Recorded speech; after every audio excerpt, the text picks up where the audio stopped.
manière que dans le chapitre sur les murs, nous avons créé des profils en relief ou des profils en cru, nous allons voir qu'au niveau des dalles, il est possible également de faire des extrusions de profil le long des bords de cette dalle.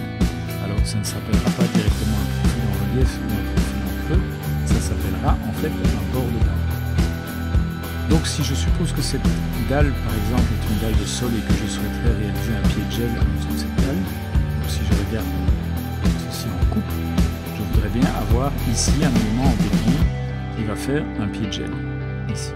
Eh bien je vais, de la même manière que je l'avais fait pour les profils du mur, créer une nouvelle famille où je vais aller chercher de nouveau le profil métrique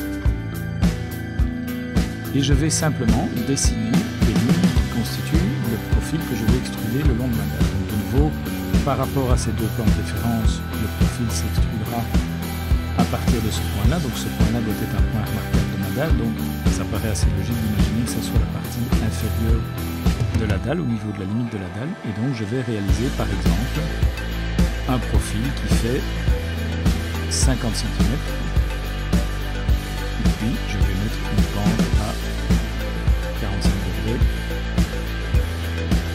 Voilà, ceci constituerait la semelle en béton sous mon radier. Je vais sauver cet élément et l'appeler par exemple pied de gel, et je charge ça dans le projet.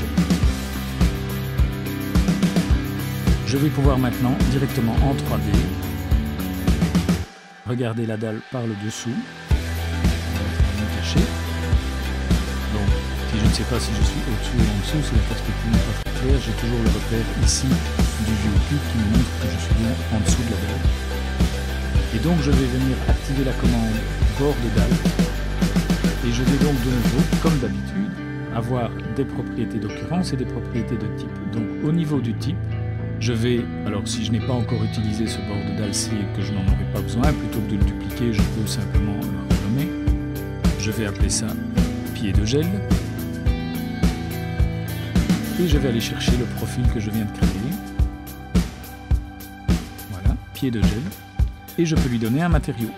Donc je vais aller chercher mon béton coulé sur place. Je valide.